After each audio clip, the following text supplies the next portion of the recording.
तो स्वागत है आपका self study classes with Sumit Jain YouTube channel में। तो साथियों सभी लोग एक बार वीडियो को लाइक जरूर कर देंगे और जिन भी साथियों ने अभी तक सेल्फ स्टडी क्लासेस का ऐप डाउनलोड नहीं किया है वो सेल्फ स्टडी क्लासेस का ऐप जरूर डाउनलोड कर लें, है ना। और दोस्तों इसमें 2020 टेस्ट सीरीज होती है आपकी, सप्ताह में 2 बार होती है, रविवार और गुरुवार को होती है। ठीक है, तो जिन भी साथियों को ये 2020 टेस्ट सीरीज में भाग लेना है दोस्तों वो सेल्फ स्टडी क्लासेस ऐप को आज ही डाउनलोड करें और वहां पर आप इस 2020 टेस्ट सीरीज में भाग ले सकते हैं। साथ ही दोस्तों 1 जुलाई से नया बैच स्टार्ट होने वाला है, यानी कि चतुर्थ बैच स्टार्ट होने वाला है। जिन भी साथियों को कोर्स में एडमिशन लेना है वो एडमिशन ले लें और बढ़िया तरीके से दोस्तों अपना अध्ययन, अगर आप टीजीटी पीजीटी वाले हैं, जो भी हमारे साथी हैं जिसका एग्जाम लगभग नजदीक है, तो वो इस बैच में एडमिशन लेकर के दोस्तों अपना अध्ययन कर सकते हैं, है ना। ये दोस्तों लाइव क्लासों के माध्यम से, रिकॉर्डेड कोर्सों के माध्यम से आपको अध्ययन करवाया जाएगा, की वीडियो के माध्यम से। और ये अभी बड़ा ऑफर आपके लिए आया है, बड़ा ऑफर है दोस्तों, सीमित समय के लिए है। 1099 में आप कोर्स में एडमिशन ले सकते हैं।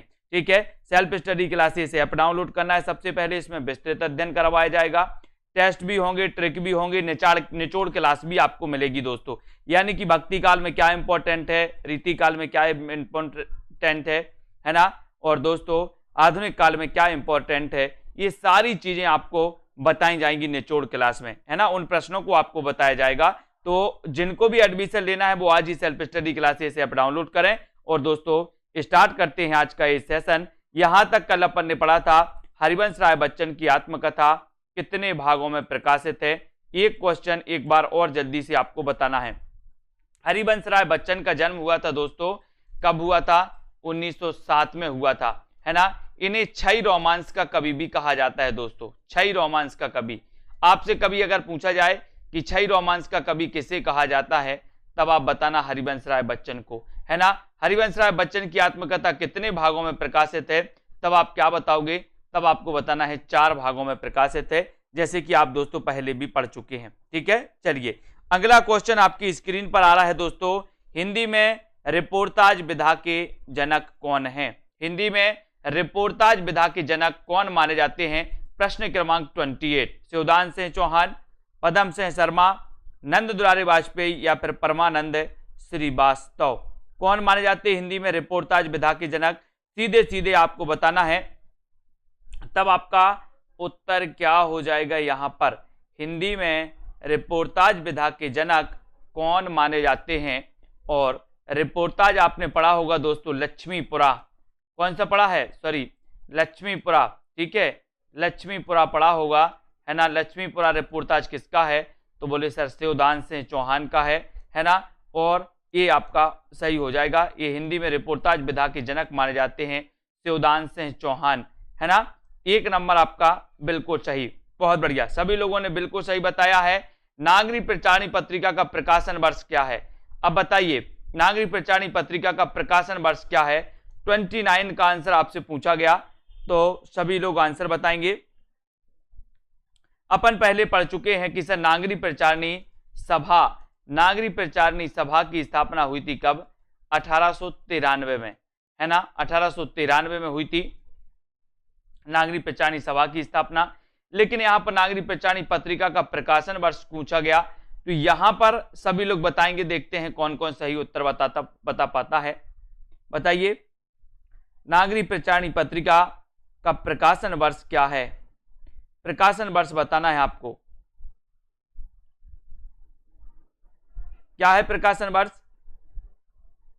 1896, है ना। 1896 माना जाता है दोस्तों, 1896 ये नागरिक प्रचारणी पत्रिका का प्रकाशन वर्ष है। ठीक है, यानी कि यहां पर 1897 लिख गया है। अगर ऑप्शन में ऐसी स्थिति कभी बने तो 1897 आप लगा देना, लेकिन 1896 ये सही है नागरिक प्रचारणी पत्रिका का प्रकाशन वर्ष। ठीक है, तो ये नंबर आपका यहां पर बिल्कुल सही है। नागरिक प्रचारणी सभा की स्थापना 1893 में हुई थी। नागरिक प्रचारणी पत्रिका 1896 में दोस्तों प्रकाशित हुई थी, इसको याद रख लेना। नेक्स्ट है हिंदी के प्रथम सर्वांग निरूपक आचार्य कौन है?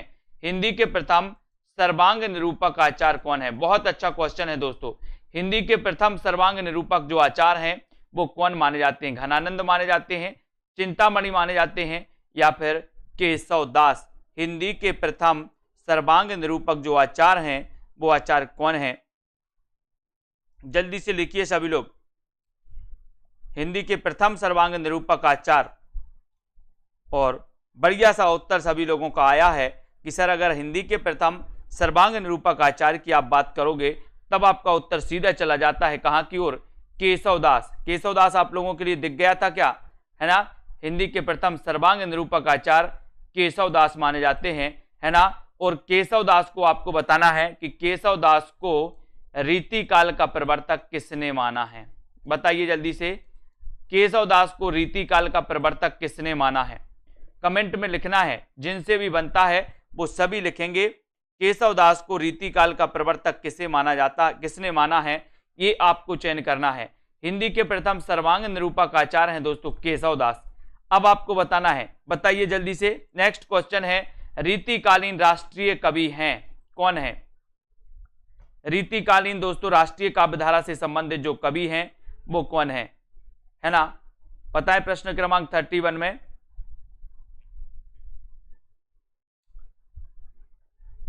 केशवदास को, रश्मि पाठक जी, केशवदास को रीतिकाल का प्रवर्तक माना है किसने माना है, डॉक्टर नगेंद्र ने। किसने माना है, डॉक्टर नगेंद्र ने। याद रख लेना, डॉक्टर नगेंद्र ने माना है, ये भी आपको याद रखना है ना। बहुत बढ़िया, और बिल्कुल सही, श्याम सुंदर दास और नगेंद्र।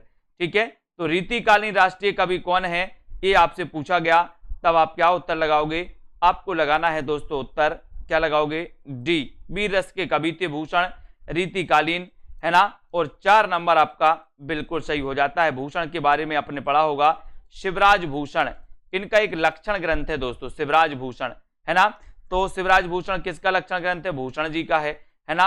और इस शिवराज भूषण में दोस्तों 105 अलंकार हैं, है ना। ये भी आपको याद रख लेना, 105 अलंकारों का वर्णन किया गया, 105 अलंकार, है ना, ये भी आपको याद रख लेना। अब आपको बताना है दोस्तों भाषा भूषण किसकी रचना है, भाषा भूषण किसकी रचना है, जल्दी से लिखो सभी लोग, भाषा भूषण किसकी रचना है, फटाक से। अगर आपसे बनता है तो कमेंट में आपको लिखना है।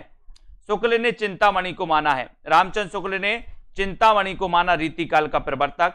अब आपको बताना है भाषा भूषण, भाषा भूषण बताना ये किसकी रचना है, जल्दी से कमेंट में लिखो। और आपको बताना है अलक शतक और तिलक शतक के रचयिता कौन है, अलक शतक और तिलक शतक के रचनाकार कौन है, ये 4 विकल्प हैं आपके सामने। अलक शतक और तिलक शतक, अलक शतक और तिलक शतक ये किसकी रचना है, रसलीन की है, मुबारक बिलग्रामी की है, रसखान की है, या फिर आलत शेख की है। अलक शतक और तिलक शतक, ये रहा आपका क्वेश्चन दोस्तों। यहां पर ये आपका अलक शतक और तिलक शतक के रचयिता कौन है, ये आपसे पूछा गया। और भाषा भूषण जो रचना है दोस्तों, भाषा भूषण ये जसवंत सिंह की रचना मानी जाती है ना। भाषा भूषण जसवंत सिंह की रचना पूछी जाती है हमेशा। और अलक शतक और तिलक शतक कौन बता रहा है, अलक शतक और तिलक शतक के जो रचनाकार हैं वो रचनाकार कौन है। और बढ़िया क्वेश्चन आया है, सभी लोगों ने बताया है कि सर अलक शतक और तिलक शतक के रचनाकार हैं मुबारक बिलग्रामी। मुबारक बिलग्रामी यानी कि आपका जो 2 नंबर है वो बिल्कुल सही है, मुबारक बिलग्रामी है, 2 नंबर आपका बिल्कुल सही है दोस्तों। अलक शतक और तिलक शतक के रचनाकार कवित्र रत्नाकर और काव्य कल्पद्रुम के रचनाकार कौन है, बताइए कौन है, रसलीन है, देव कवि हैं, सेनापति हैं, या फिर दोस्तों रसखान हैं। ये आपका 33 का आंसर आपको बताना है। और एक कवित्र रत्नाकर में आप लोग दोस्तों कुछ लोग क्या होते हैं कंफ्यूज भी होते हैं, है ना। कवित्र रत्नाकर एक और कवि की रचना है, अगर आपको पता हो तो कमेंट में लिखना, है ना। और कवित्र रत्नाकर और काव्य कल्पद्रुम के जो रचनाकार माने जाते हैं वो माने जाते हैं कौन माने जाते हैं, सेनापति। सेनापति यानी कि 4 नंबर आपका बिल्कुल सही है। रीतिकालीन कवि हैं दोस्तों सेनापति, सभी लोगों ने पढ़ा है। ऋतु वर्णन के लिए जाने जाते हैं। अगर कभी रीतिकाल में आपका उत्तर प्रश्न पूछा जाए रीतिकाल में ऋतु वर्णन के लिए कौन जाने जाते हैं, तो सेनापति जाने जाते हैं, है ना। और एक क्वेश्चन आपके लिए दिया है कि कवित्र रत्नाकर एक दोस्तों रचना सेनापति की है, दूसरी रचना किसकी है, एक रचना सेनापति की है, दूसरी रचना किसकी है, कौन कौन बता रहा है? जिसको पता हो कमेंट में लिखिए। नेक्स्ट है बोधाकृत ब्रहवारिस किस प्रकार की रचना है? ब्रहवारिस की रचनाकार कौन है? बोधा। बोधा बोले ब्रह की इतनी बारिश हुई कि बोधा बना दिया, है ना। और बोधाकृत ब्रहवारिस किसकी रचना है ये आपको बताना है।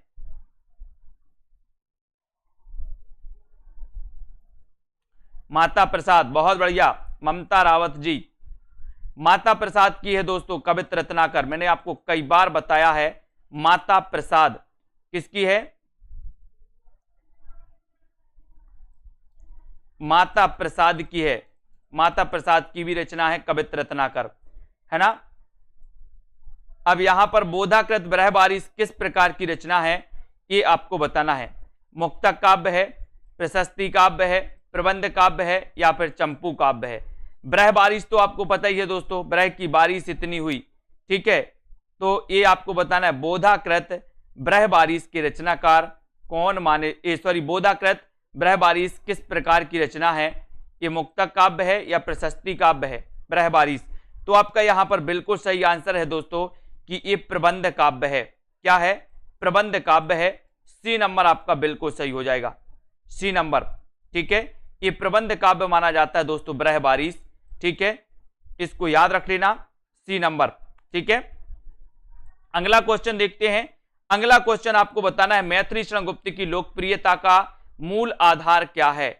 मैथिली शरण गुप्त की लोकप्रियता का आपको बताना है, लोकप्रियता का मूल आधार कौन सा है? भारत भारती है, साकेत है, यशोधरा है या फिर पंचवटी है? सभी लोग बताएं। मैथिली शरण गुप्त की लोकप्रियता का मूल आधार क्या है? सभी लोगों को बताना है मैथिली शरण गुप्त की प्रसिद्धि का मूल आधार क्या है?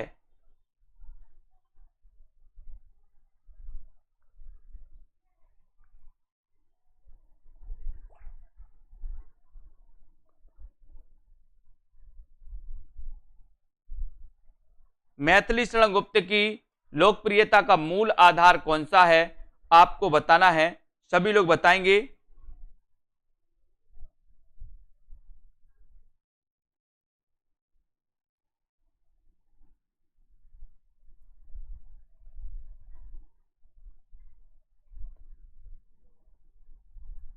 तो यहां पर आपका राइट आंसर है दोस्तों, मूल आधार है भारत भारती, यानी कि एक नंबर आपका बिल्कुल सही है। एक नंबर जिन्होंने बताया है उनका आंसर बिल्कुल सही है, ठीक है, ये बिल्कुल सही हो जाएगा। नेक्स्ट आपको बताना है दोस्तों, यहां पर अगला क्वेश्चन बताना है। भारत भारती का रचना काल तो सभी को पता है। भारत बारहमासा किसकी रचना है? भारत बारहमासा किसकी रचना है? भारत बारहमासा के रचनाकार कौन है? जल्दी से बताएं।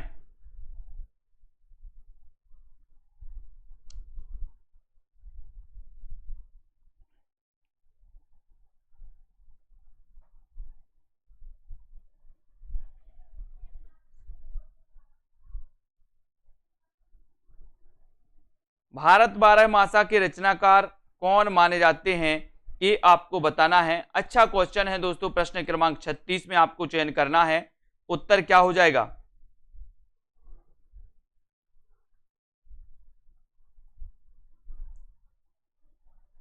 राइट आंसर हो जाएगा दोस्तों, भारत बारहमासा किसकी रचना है?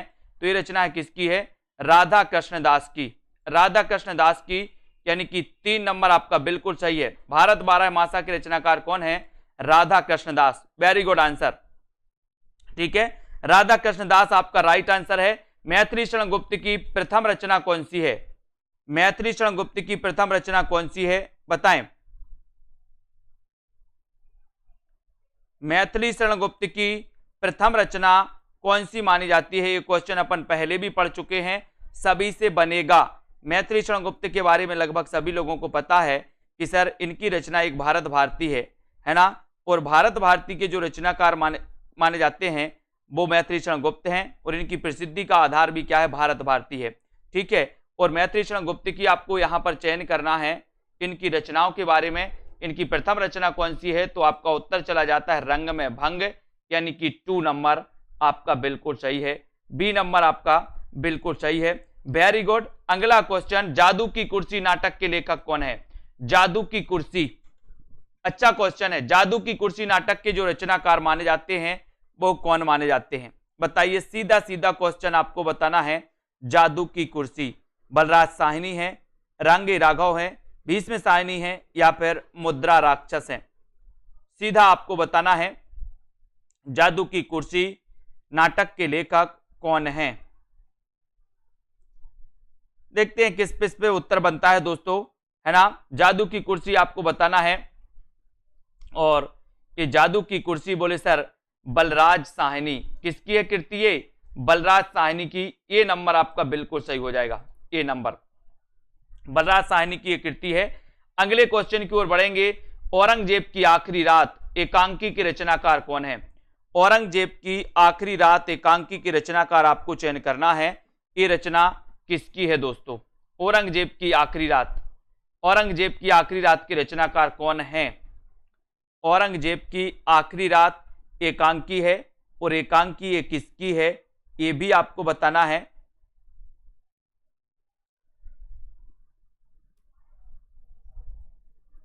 चालीस का आंसर सभी लोग बताएंगे। औरंगजेब की आखिरी रात, और औरंगजेब की आखिरी रात के जो रचनाकार हैं वो रचनाकार कौन है? वो रचनाकार हैं राम कुमार वर्मा, है ना। राम कुमार वर्मा है, वेरी गुड। ए नंबर आपका। औरंगजेब की आखिरी रात एकांकी है, और एकांकी किसकी है दोस्तों? राम कुमार वर्मा की एकांकी है। ठीक है, नेक्स्ट है अतीत के चलचित्र के रचनाकार कौन है? दोस्तों सीधे सीधे क्वेश्चन आपको बताते जाना है। अतीत के चलचित्र ये किसकी रचना है? राम कुमार वर्मा की है, रांगे राघव महादेवी वर्मा, या फिर नरेश मेहता की? दोस्तों 1 तारीख से न्यू बैच स्टार्ट हो रहा है ना, जिसमें आपको हिंदी साहित्य शुरुआत से पढ़ाया जाएगा। जिन भी साथियों को शुरुआत से पढ़ना है वो कोर्स में एडमिशन लेकर के अपनी तैयारी कर सकते हैं। अपनी तैयारी दोस्तों 1 महीने में भी बहुत आराम से कर सकते हो, है ना, क्योंकि रिकॉर्डेड कोर्स भी आपको मिलने वाला है, लाइव क्लासें भी आपको मिलने वाली हैं, साथ ही बहुत सारे टेस्ट आपको मिलने वाले हैं। ठीक है, तो अगर आप मन से करते हो तो 1 महीने में भी आप तैयारी कर सकते हो। अतीत के चलचित्र के रचनाकार कौन है, तब आपसे यहां से पूछा गया, और उत्तर चला जाएगा महादेवी वर्मा, और 3 नंबर आपका बिल्कुल सही है। 1907 में इनका जन्म हुआ था दोस्तों, महादेवी वर्मा का, है ना। छायावाद की कवित्री हैं, रहस्यवाद से प्रभावित हैं। इनकी बौद्ध धर्म से रचना दोस्तों प्रभावित मानी जाती है, कौन सी? रश्मि, है ना। और इनकी यामा के लिए इन्हें ज्ञानपीठ पुरस्कार भी मिला था। तुलसीदास विनय पत्रिका, तुलसीदास की विनय पत्रिका की भाषा क्या है? तुलसीदास की विनय पत्रिका की भाषा क्या है ये आपको बताना है। तुलसीदास की विनय पत्रिका की भाषा क्या है? भाषा क्या है? ब्रज है, अवधी है, या फिर बताइए खड़ी बोली, या फिर मगही? तुलसीदास की विनय पत्रिका की भाषा है तो क्या है? भाषा क्या है? तुलसीदास की विनय पत्रिका की भाषा क्या है? और आपका उत्तर है ब्रज भाषा। कौन सी है? तुलसीदास की विनय पत्रिका की जो भाषा है वो ब्रज भाषा है ना। और विनय पत्रिका की रचना इन्होंने क्यों की थी? इन्होंने कलिकाल की मुक्ति के लिए, कलिकाल की मुक्ति हेतु विनय पत्रिका की रचना की थी। किसने? तुलसीदास ने। ये भाषा पूछा ही जाता है, ठीक है, तो ये भी अपन को याद करना है। कलिकाल की मुक्ति हेतु की थी, ये भी आपको याद रख लेना। काव्य विवेक के रचनाकार कौन है? काव्य में विवेक, काव्य विवेक के रचनाकार कौन है? देव, मतिराम, चिंतामणि, या फिर केशवदास? काव्य विवेक के रचनाकार कौन माने जाते हैं ये भी आपको बताना है।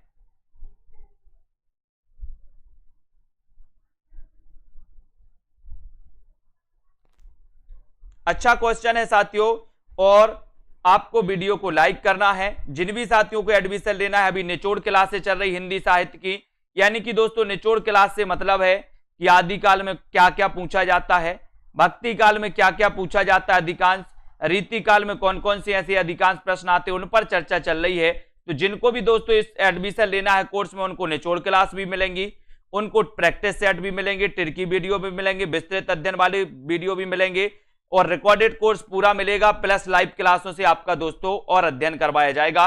काव्य में विवेक की चिंता, मैंने आपको याद करवाया था कि काव्य में विवेक की चिंता, काव्य में विवेक की चिंता, तो चिंतामणि, चिंतामणि को क्या माना है, रामचंद्र शुक्ल ने रीतिकाल का प्रवर्तक माना है चिंतामणि को, है ना। सभी लोगों को लगभग पता होगा। देव किस प्रकार के कवि हैं, देव किस प्रकार के कवि हैं, अलंकारवादी हैं, रीतिवादी हैं, रसवादी हैं या फिर वक्रोक्तिवादी हैं। ये बहुत अच्छा क्वेश्चन 44 का देव बताना है। बताएं देव किस प्रकार के कवि हैं, देव किस प्रकार के कवि माने जाते हैं। देव कवि आपने दोस्तों देव कवि के बारे में पढ़ा होगा, है ना। और देव ने छल नामक 34वां संचारी भाव बाना, ये भी आपको पता होगा, ठीक है। और देव किस प्रकार के कवि माने जाते हैं, तब आपका उत्तर हो जाएगा दोस्तों, ये माने जाते हैं कैसे, रसवादी कवि। देव किस प्रकार के माने जाते हैं, रसवादी। अच्छा क्वेश्चन है, गलत नहीं करना, ये अलंकारवादी नहीं है, ये रसवादी हैं। कैसे हैं, रसवादी कवि माने जाते हैं। यानी कि आपका 3 नंबर सही हो, 3 नंबर आपका सही हो जाएगा, ठीक है। देव रसवादी आचार हैं, है ना, बहुत बढ़िया। अगला क्वेश्चन देखते हैं, देव किस प्रकार के कवि, ये तो आपका हो ही गया है। साहित्यिक क्षेत्र में सर्वाधिक विरोध किसका हुआ, बहुत अच्छा क्वेश्चन। साहित्यिक क्षेत्र में प्रश्न है आपका, साहित्यिक क्षेत्र में सर्वाधिक विरोध किसका हुआ, ये 4 विकल्प आपके सामने हैं। साहित्यिक क्षेत्र में सर्वाधिक विरोध किसका हुआ। दोस्तों आप छायावाद पढ़ते हैं, छायावाद अपन देखते हैं कि सर 1918 से लेकर के 1936 का युग छायावाद है। छायावाद के प्रवर्तक जयशंकर प्रसाद हैं। आचार्य रामचंद्र शुक्ल ने मुकुटधर पांडे को माना है। छायावाद के 4 आधार स्तंभों में जयशंकर प्रसाद, निराला, महादेवी वर्मा, पंत को लिया जाता है। छायावाद के दोस्तों आपको पता है कि प्रमुख आधार स्तंभों में निराला का नाम भी लिया जाता है। और अगर बात करें कि सबसे ज्यादा विरोध किसका हुआ, तो आपका उत्तर हो जाएगा क्या, निराला, निराला, है ना। छायावाद में सबसे ज्यादा विरोध किसका हुआ, तो उत्तर होता है निराला। और छायावाद का सबसे ज्यादा विरोध किसने किया, तो छायावाद का सबसे ज्यादा विरोध किया था दोस्तों किसने, महादेवी वर्मा ने। छायावाद का सबसे ज्यादा विरोध किया था महादेवी वर्मा ने। और छायावाद में सबसे ज्यादा विरोध हुआ था तो वो हुआ था निराला जी का, ये भी अपन को याद करना है। अगला क्वेश्चन है, मैं उस जनपद का कवि हूं, काव्य रचना किसकी है। मैं उस जनपद का कवि हूं, ये इसके रचनाकार कौन है, जल्दी से आपको बताना है। मैं उस जनपद का कवि हूं, ये किसकी रचना है। मैं उस जनपद का कवि हूं, ये रचना किसकी है, कमेंट में लिखिए। त्रिलोचन की है, निराला, दिनकर या फिर दोस्तों नागार्जुन की। मैं उस जनपद का कवि हूं, ये रचना किसकी है।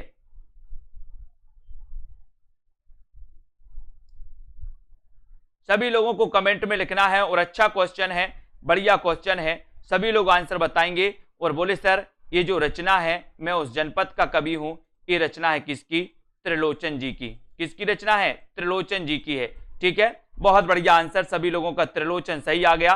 त्रिलोचन का वास्तविक नाम क्या था दोस्तों, वासुदेव सिंह, है ना, Vasudev Singh, very good. Next है, भूल गलती कविता के रचनाकार कौन है। भूल गलती, भूल गलती ये कविता किसकी है, ये भूल गलती कविता किसकी है। अच्छा क्वेश्चन है, भूल गलती कविता के रचनाकार कौन माने जाते हैं, त्रिलोचन, मुक्तिबोध, दिनकर या फिर नागार्जुन। भूल गलती कविता किसकी है।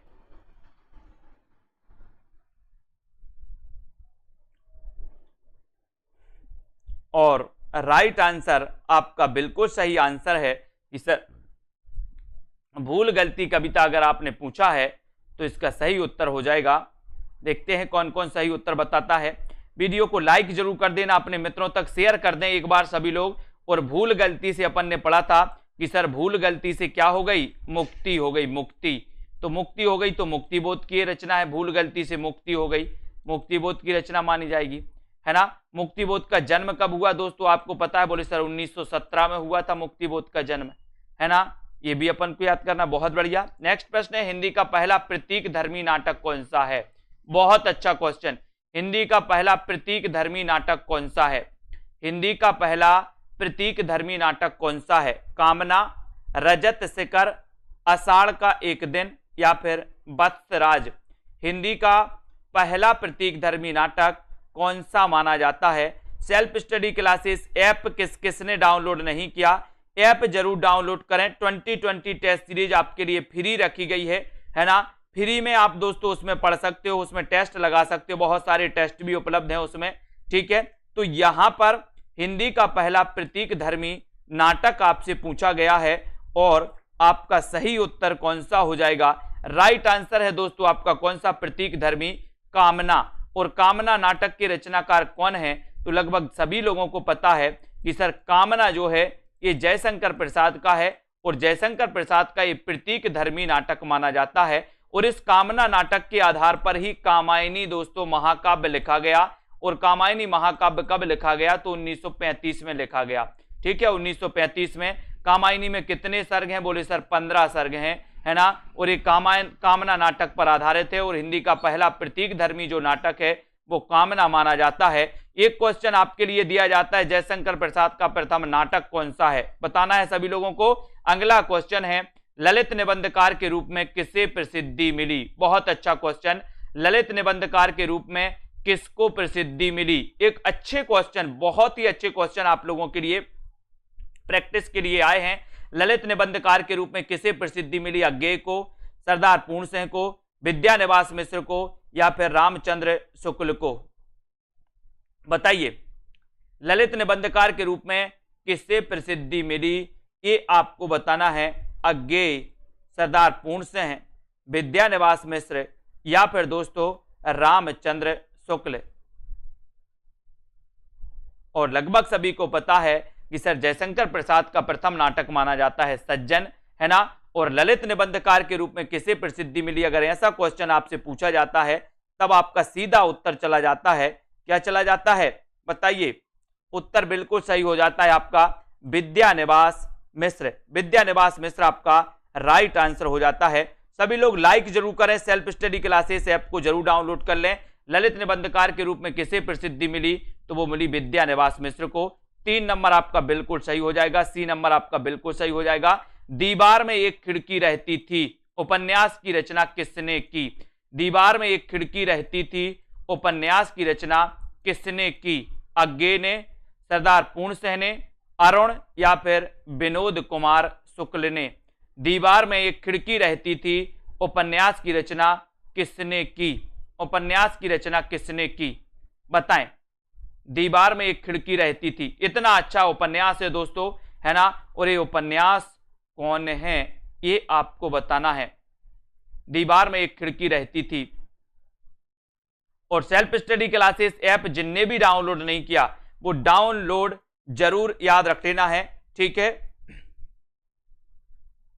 उत्तर आपका सही उत्तर है दोस्तों विनोद कुमार शुक्ल, है ना। विनोद कुमार शुक्ल आपका 4 नंबर जो है ये बिल्कुल सही है ना। दीवार में एक खिड़की रहती थी, ये विनोद कुमार शुक्ल का दोस्तों क्या है, ये रचना है, यानी 4 नंबर आपका बिल्कुल सही है। नेक्स्ट है, गोदान में होरी की बेटी का नाम क्या है? अच्छा क्वेश्चन है। गोदान में होरी की बेटी का नाम क्या है? सिलिया, झुनिया, सोना या फिर धनिया? गोदान में होरी की बेटी का नाम क्या है? गोदान में होरी की बेटी का नाम क्या है? ये सभी लोग बताएंगे। उत्तर बताना है सिलिया है, झुनिया है ना, या फिर दोस्तों धनिया है। गोदान उपन्यास आपने पढ़ा होगा, प्रेमचंद जी का उपन्यास है, ग्रामीण जीवन का महाकाव्य इस उपन्यास को कहा जाता है।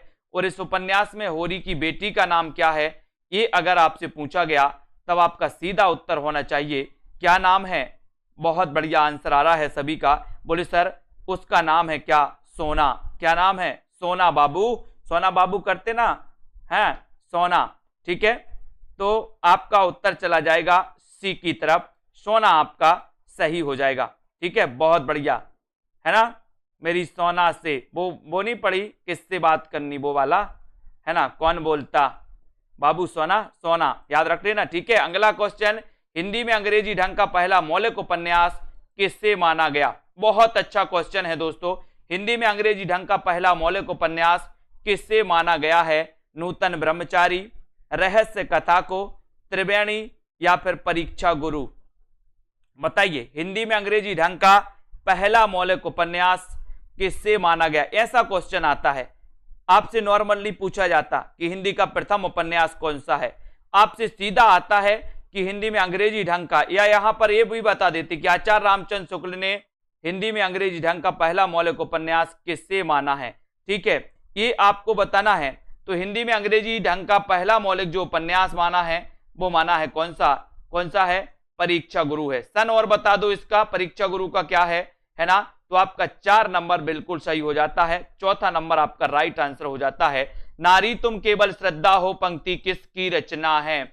नारी तुम केवल श्रद्धा हो पंक्ति के रचनाकार कौन? पंक्ति जो है दोस्तों कहां से ली गई है ये बताना है। कामायनी से ली गई, साकेत से ली गई, चंद्रगुप्त से ली गई, या फिर भारत भारती से ली गई। नारी के तुम केवल श्रद्धा हो, इस पंक्ति के रचनाकार कौन है और ये पंक्ति कहां से ली गई है ये भी आपको बताना है। बताएं सभी लोग, नारी तुम केवल श्रद्धा हो पंक्ति किसकी है? आपका सही उत्तर चला जाएगा दोस्तों कि ये जो पंक्ति ली गई है वो कहां से ली गई है? वेरी गुड, कामायनी से ली गई। अब कामायनी से ली गई तो इसका रचनाकाल 1935, लगभग सभी को पता है ना। अब इसमें श्रद्धा किसका प्रतीक है? श्रद्धा का बताना है आपको, किसका प्रतीक है दोस्तों, बताइए। ये नारी केवल तुम श्रद्धा हो, है ना, आपको बताना है, जल्दी से बताएं श्रद्धा किसकी प्रतीक है। और यहां पर कामायनी श्रद्धा का है ना, सभी लोग बताएंगे। अगला क्वेश्चन है, ब्रंद सत्सई की विषय वस्तु क्या है? ब्रंद सत्सई की विषय वस्तु क्या है? नायिका भेद है, नीति है, भक्ति है, या इनमें से कोई नहीं? अच्छा क्वेश्चन, ब्रंद सत्सई की विषय वस्तु क्या मानी जाती है? ब्रंद सत्सई की विषय वस्तु क्या है ये आपको चयन करना है। और एक और अच्छा क्वेश्चन आपके लिए दिया गया है, सभी लोग लाइक जरूर कर लें, self study classes app download कर लें दोस्तों, आपको बहुत हेल्पफुल रहेगा। आपका एग्जाम 1 महीने में, 1.5 महीने में जब भी हो दोस्तों, आपके लिए इंपॉर्टेंट रहेगा। और यहां पर ब्रंद सत्सई आपसे पूछा गया तो आपके ब्रंद के दोहे अपन ने पढ़े हैं, नीति संबंधित हैं, तो ये नीति यानी कि 2 नंबर है ना। यहां ब्रंद सत्सई की विषय वस्तु क्या है? तो नीति है, 2 नंबर आपका बिल्कुल सही हो जाएगा। तुलसीदास किसकी काव्य रचना है दोस्तों? तुलसीदास किसकी काव्य रचना है? और ये क्या है तुलसीदास? ये खंड काव्य है दोस्तों, है ना। काव्य रूप अगर कभी पूछा जाए तो तुलसीदास किसकी काव्य रचना है? प्रश्न क्रमांक 56 में आपको चयन करना है। और जल्दी से एक बार लाइक जरूर करते जाएं, अंगूठा दबाते जाएं दोस्तों, अपने मित्रों तक शेयर करते जाएं। ये रचना कितनी बार पूछी गई कि तुलसीदास किसकी काव्य रचना है? ये कई बार पूछी गई, तो आपको बताना भी है किसकी है। पंत की है, निराला की है, जयशंकर प्रसाद, या फिर दोस्तों नरेश मेहता की, है ना। श्रद्धा हृदय की प्रतीक मानी जाती है, बिल्कुल सही आंसर। और बहुत सारे लोगों ने बताया कि सर तुलसीदास एक कवि का भी नाम है, तुलसीदास एक खंड काव्य रचना है दोस्तों, और ये रचना किसकी है? निराला की है, और पूछी भी कई बार गई है। Very good answer. संशय की एक रात के लेखक कौन है? संशय की एक रात के लेखक कौन है? प्रश्न क्रमांक 57 में आंसर आपको चयन करना है। निराला की है, पंत की, जयशंकर प्रसाद की, या फिर नरेश मेहता। संशय की एक रात ये किसकी रचना मानी जाती है? इतना इंपॉर्टेंट क्वेश्चन आपसे पूछा गया है कि ये क्वेश्चन आता ही है।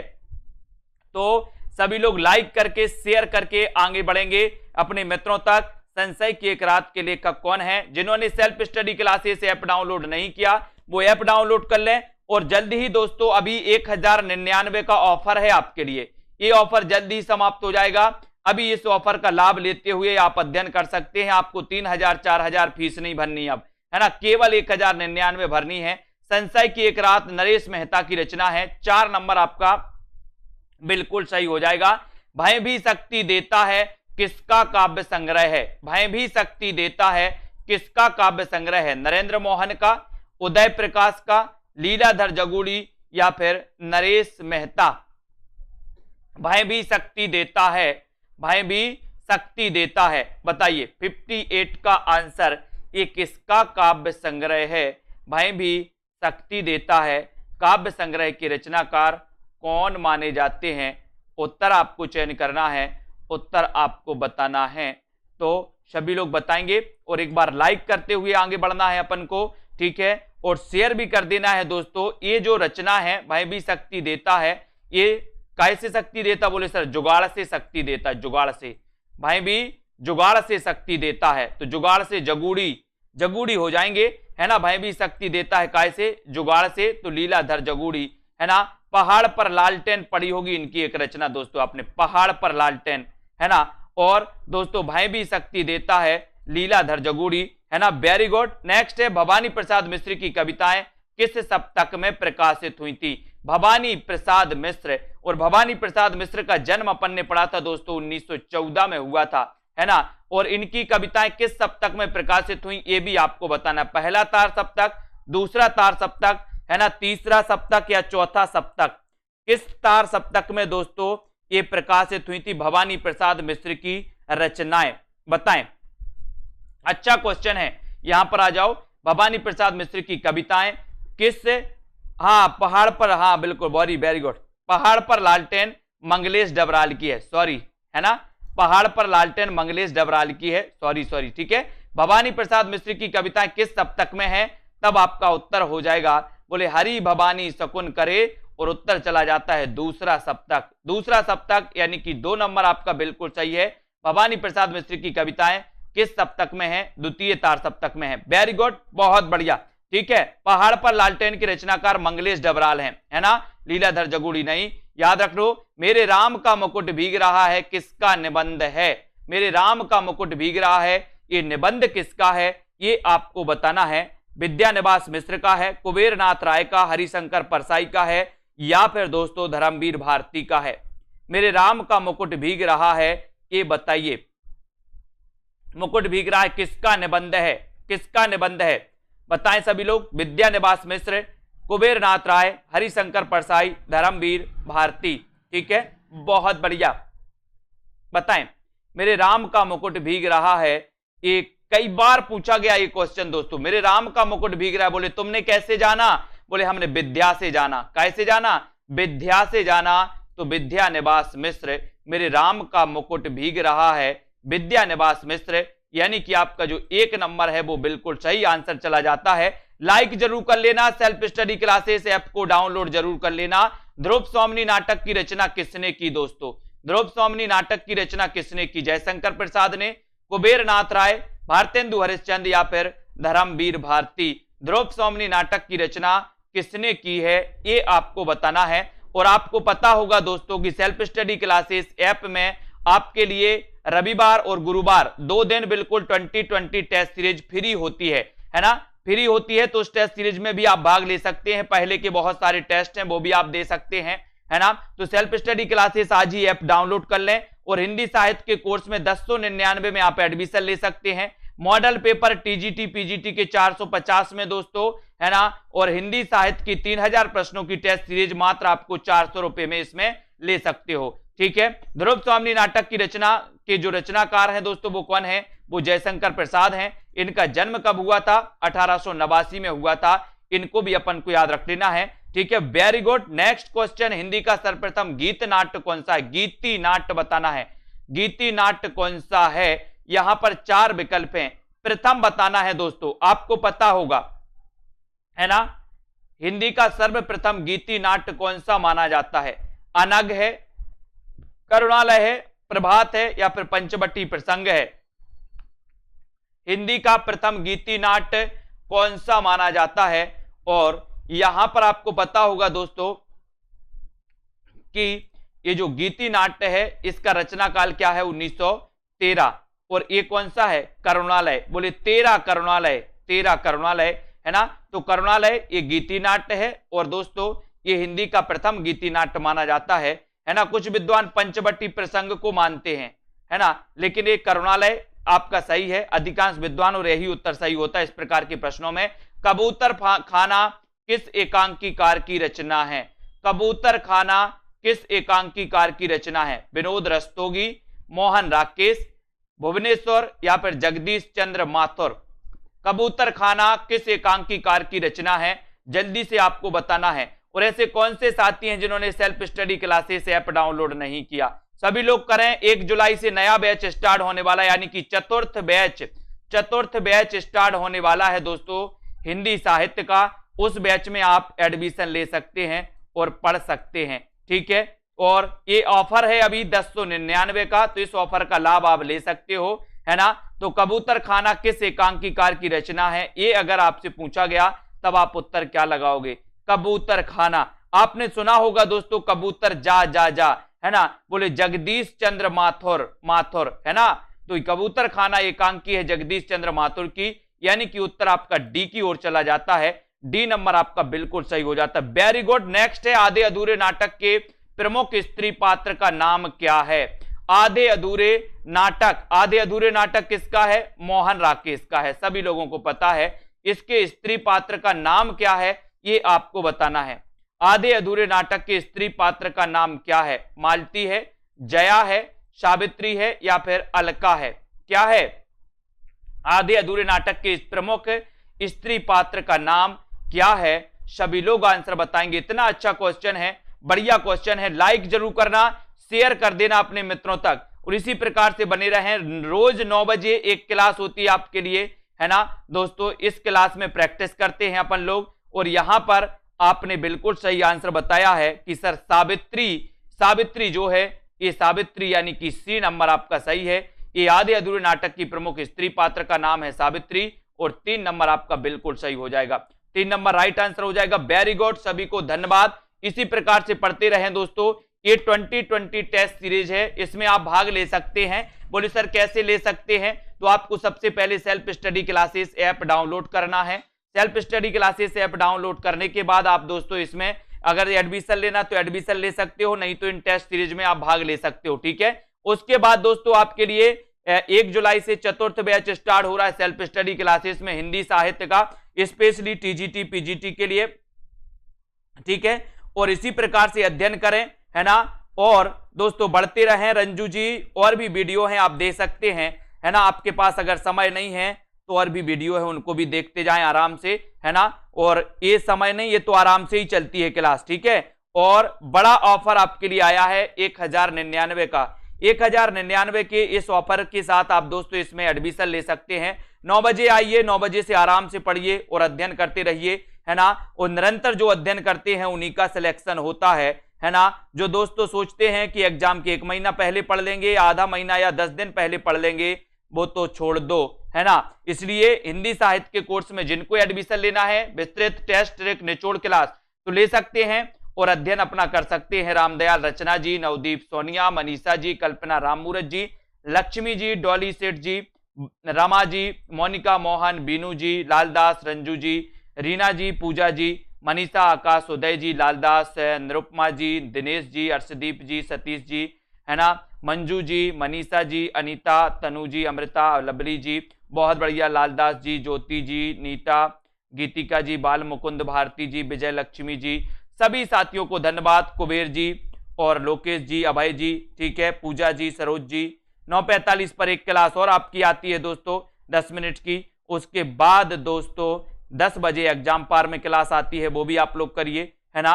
और सेल्फ स्टडी क्लासेस ऐप में इस बड़े ऑफर का लाभ लेते हुए आगे बढ़िए और दोस्तों एडमिशन लेकर के आप अध्ययन कर सकते हैं। जिनको भी करना है वो आराम से कर सकते हैं, अच्छे से कर सकते हैं। सबसे बड़ी बात तो आपके लिए रिकॉर्डेड कोर्स भी रहेगा, लाइव क्लासें भी रहेंगी, तिरकी वीडियो भी रहेंगे दोस्तों, है ना, डाउट्स वाले वीडियो भी रहेंगे, उसमें टेस्ट भी रहेंगे, बहुत सारे टेस्ट भी हैं दोस्तों, है ना। तो उन टेस्टों के माध्यम से भी आप पढ़ सकते हो, ग्रुप भी है तो डिस्कशन भी आप कर सकते हो। ठीक है, सभी को धन्यवाद। इसी प्रकार से बबीता, ममता, मनीषा, रंजना, सीमा जी, जया जी, शशि, अजय शर्मा जी, निशा जी, उमेश जी, है ना, आरसी मलिक जी, और नमन, बेस्ट मोटिवेशन, याचना, कुबेर जी, सोनू सिंह जी, है ना, ललिता मौर्य जी, राधिका शर्मा जी, सभी साथी अध्ययन करें और दोस्तों बहुत अच्छे से टाइम निकाल के अध्ययन करें। मनीषा जी, अमृता जी, है ना, कीर्ति, याचना, आरसी मलिक जी, ठीक है, बहुत बढ़िया, है ना, ठीक है। और इसी प्रकार से अध्ययन करते हुए आपको अध्ययन करना है। शीला यादव जी, है ना, शर्मिला शर्मा जी, अभय यादव जी, गीतम जी, अशोक जी, ठीक है, अनीता यादव, पूजा वर्मा जी, सभी साथियों को धन्यवाद आज के इस वीडियो के लिए। 9 बजे आप रोज आइए और रोज पढ़िए इसी प्रकार से, ठीक है। मास्टर अधिगम, है ना, प्रवीण ओझा जी, अशोक जी, संदीप पटेल जी, ममता जी, वेरी गुड। सोनू जी, अंजू जोशी, विजय लक्ष्मी, शशि, प्रमोद जी, मनीषा जी, शशि त्रिपाठी जी, ममता, रितु जी। ठीक है, धन्यवाद। जय हिंद।